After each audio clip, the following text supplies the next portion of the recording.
ছোটবেলা থেকে যেই সান্টা ক্লজ পড়েছি, তো সেই একদম অরিজিনাল সান্টা ক্লজ ভিলেজে চলে এসেছি আজ। এখন আছি সান্টা ক্লজ মেইন পোস্ট অফিসে। এই লাল থামগুলো জাস্ট ক্রস করলেই কিন্তু আমরা পৌঁছে যাচ্ছি আর্কটিক সার্কেল বা সুমেরু বৃত্তের মধ্যে। ভীষণ কিউট দেখতে এই রেনডিয়ার গুলো।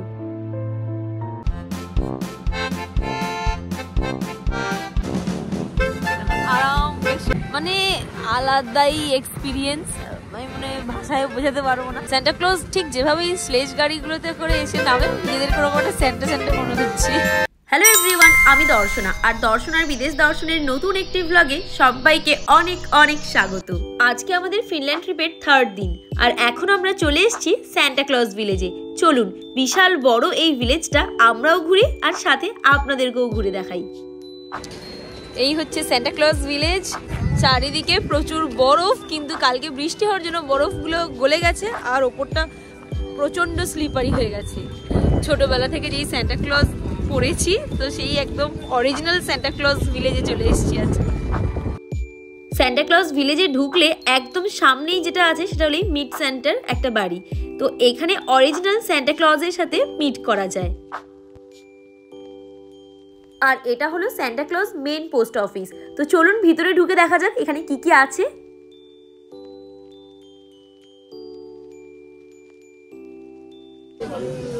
তো আমরা এখন আছি সান্টা ক্লজ মেইন পোস্ট অফিসে। এই হলো সেই পোস্ট অফিস যেখানে পৃথিবীর বিভিন্ন প্রান্ত থেকে লাখ লাখ মানুষ সান্টা ক্লজকে চিঠি লিখে পাঠান 25 ডিসেম্বরে।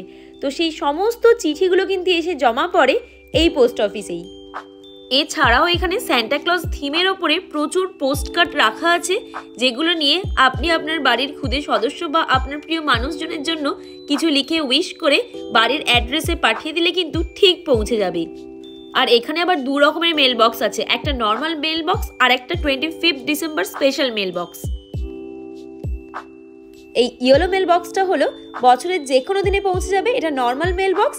আর ওই রেড মেল বক্সটা হলো ওটা 25 ডিসেম্বর। তো যাই হোক, এবার এই Santa Claus main post office থেকে বেরিয়ে একটু যাওয়া যাক সামনের দিকে, দেখি ওখানে আর কি কি আছে। একটু এগোতেই দেখতে পেলাম বিশাল বড় বড় 4-5টা মতো লাল রঙের থাম আছে, আর তার উপরে লেখা আছে আর্কটিক সার্কেল। অ্যাকচুয়ালি এই থামগুলো একটা ওই সীমারেখা নির্ধারণ করছে। এই লাল থামগুলো জাস্ট ক্রস করলেই কিন্তু আমরা পৌঁছে যাচ্ছি আর্কটিক সার্কেল বা সুমেরু বৃত্তের মধ্যে। ভাবতে অবাক লাগছে, ছোটবেলায় ভূগোলের বইতে যেগুলো পড়েছিলাম, আজ আমি সেই জায়গাগুলোতে দাঁড়িয়ে আছি। এখন আমি আছি পৃথিবীর নর্দার্ন মোস্ট রিজিয়ন বা সুমেরু অঞ্চলে। আর ওই যে দূরে লাল রঙের যে স্ট্যান্ডের মতো একটা দেখা যাচ্ছে, ওটা অ্যাকচুয়ালি এখানে মার্ক করা আছে এই আর্কটিক সার্কেল থেকে বিভিন্ন দেশের দূরত্ব কত। তো আমিও খুঁজে পেলাম এখান থেকে আমার দেশের দূরত্ব কত। ওই যে দেখা যাচ্ছে এখান থেকে নিউ দিল্লির দূরত্ব 5413 কিলোমিটার। কত দূরে মানে এখন আছি। আর এই সান্টা ক্লজ ভিলেজে এলে ওরা কিন্তু একটা সার্টিফিকেটও দেয় যে আপনি আর্কটিক সার্কেলে পা রেখেছেন, কিন্তু আমাদের সেটা জানা ছিল না, তাই দুর্ভাগ্যবশত আমরা আর সেটা কালেক্টও করিনি।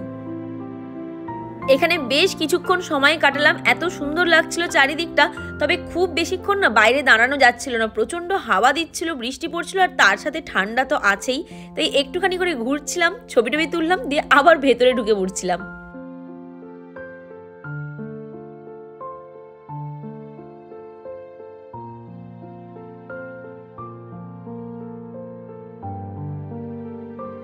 তো সান্টা ক্লজ ভিলেজের এই জায়গাটা পুরোটাই আমাদের ঘোরা হয়ে গেছে, আর এখন যাচ্ছি সব থেকে একটা ইন্টারেস্টিং জায়গায়, যেখানে যাওয়ার জন্য আজকে সকাল থেকেই কিন্তু আমি ভীষণ এক্সাইটেড। তো চলুন যাওয়া যাক ওই জায়গাটাতে। জায়গাটা যেহেতু বিশাল বড়, তাই কোনটা কোন দিকে সমস্ত কিছু বোর্ডে এরকম মার্ক করা আছে। আর এখন আমরা চলে এসেছি সান্টা ক্লজ রেনডিয়ার ভিলেজে। এখন যেটা আমরা করব সেটা হলো রেনডিয়ার রাইড। আর সামনে থেকে যখন এই রেনডিয়ারগুলোকে দেখছিলাম, এত কিউট, আর এরা কিন্তু খুব সুন্দর পোজও দেয় ছবি তোলার সময়। ভীষণ কিউট দেখতে এই রেনডিয়ারগুলো।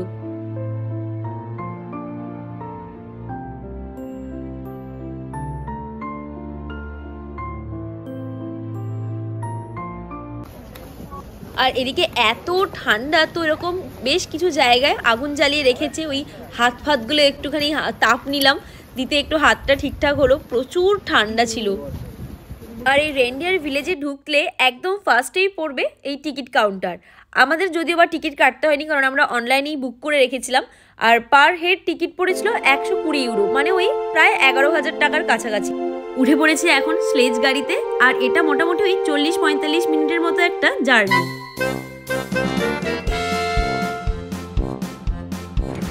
আমার মনে হচ্ছে আমি না কোনো স্বপ্ন দেখছি, মানে এইগুলো সারা জীবন টিভিতে দেখে এসেছি, যেরকম চারিদিকে মানে বরফে ভর্তি, তার মধ্যে যেরকম আমরা তো ছোটবেলায় এটাকে স্লেজ গাড়ি হিসেবেই পড়েছিলাম, পুরো রেনডিয়ারের গাড়িতে চড়ে এরকম গায়ের মধ্যে এরকম চাপা দিয়ে যাচ্ছি, মানে অসাধারণ একটা এক্সপিরিয়েন্স করছি। Thank you. বাইরে যেহেতু প্রচণ্ড ঠান্ডা, তাই আমাদের সবার গায়ে এরকম একটা করে চাপা ছিল, আর এগুলো কিন্তু এই রেনডিয়ারের চামড়া দিয়েই তৈরি হয়।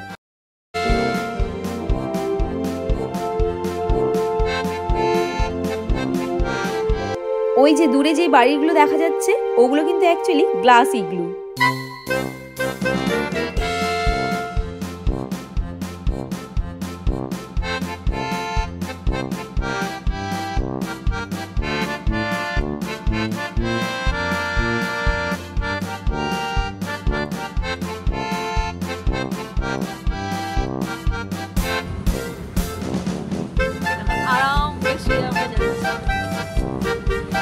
ছোটবেলায় পড়া বলগাহরি।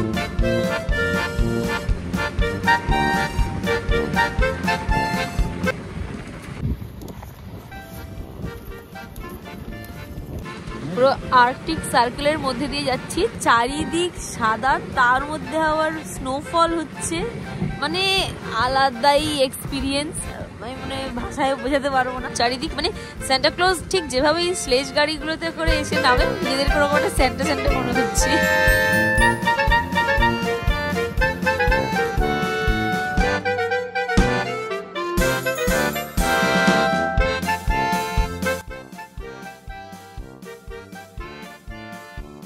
আর্কটিক সার্কেল, স্লেজ গাড়ি, মানে সমস্ত কিছু মিলিয়ে না মনে হচ্ছিল আমি যেন কোনো সেই রূপকথার রাজ্যে বিচরণ করছি।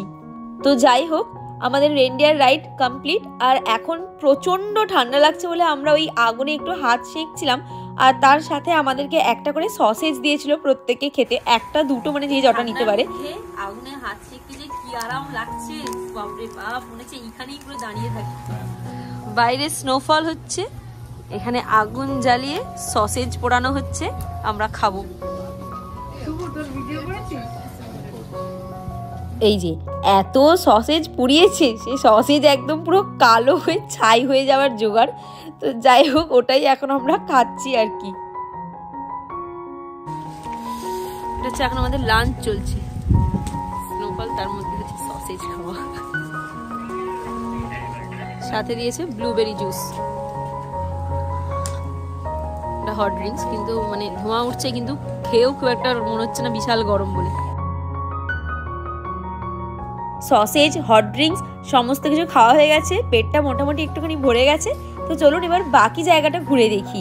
এখন আমরা যাচ্ছি মিসেস সান্টা ক্লজের ওই বাড়িটা দেখতে।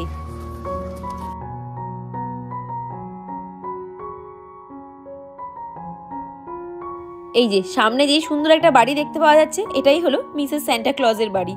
যদি আমরা ভেতরে আর ঢুকিনি, ওই বাইরে থেকেই পুরোটা দেখে নিয়েছি।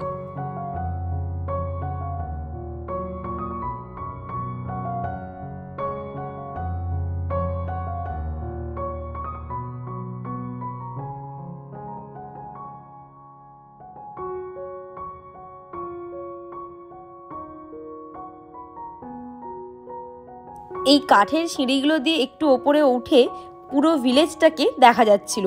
এত সুন্দর লাগছিল দেখতে, চারিদিক পুরো একদম সাদা, তার মাঝখানে লাল সাদা ছোট ছোট বাড়িগুলো, এত সুন্দর লাগছিল।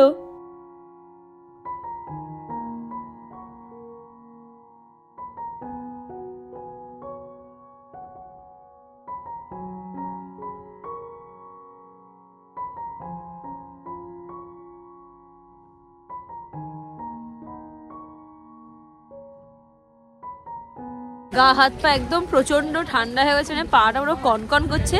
তো সেই জন্য এখন আমরা যাচ্ছি পাটাকে একটু গরম করার জন্য। আবার আমরা ঢুকে পড়ছি একটা দোকানের ভেতরে। কি অবস্থা? ঠান্ডায় মনে হয়েছিল কেটে চলে যাচ্ছে পা গুলো, মানে অ্যাকচুয়ালি মানে এখানকার -9 -10 মানে প্রচন্ড ঠান্ডা, মানে অস্বাভাবিক ঠান্ডা মনে হচ্ছে।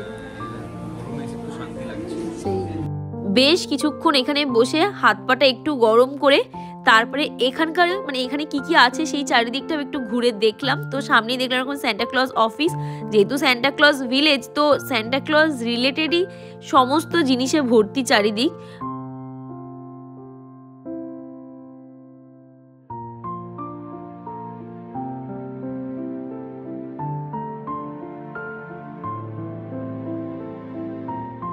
শুধু এই সান্টা ক্লজ ভিলেজ নয়, পুরো এই রোভানিয়ামি শহরটা জুড়েই এত সুন্দর ছোট ছোট এই সান্টা ক্লজগুলো বিক্রি হচ্ছিল। কি কিউট দেখতে এই সান্টাগুলো। আর আমি যে কোনো দেশে ঘুরতে গেলে সব থেকে বেশি কনফিউজড হই সুভেনিয়ার শপে গিয়ে। এত রকমের ফ্রিজ ম্যাগনেট থাকে আর এত সুন্দর সুন্দর থাকে সবগুলো, কোনটা নেব আর কোনটা নেব না খুঁজে পাই না। তো অনেক কনফিউশনের পরে ফাইনালি দুটো ফ্রিজ ম্যাগনেট কিনে নিয়ে আমি বাড়ি এসেছি। তো সেইটার আর যদিও ভিডিও নেই, করা হয়নি। আজকের ব্লগটা তাহলে আমি এখানেই শেষ করছি। আর হ্যাঁ, আজকের ব্লগটা কেমন লাগলো জানাতে ভুলবেন না কিন্তু। আর যদি ভালো লেগে থাকে তাহলে please do like, comment, share and subscribe. Tata, ভালো থাকবেন সবাই। খুব তাড়াতাড়ি দেখা হচ্ছে পরবর্তী একটা ব্লগে।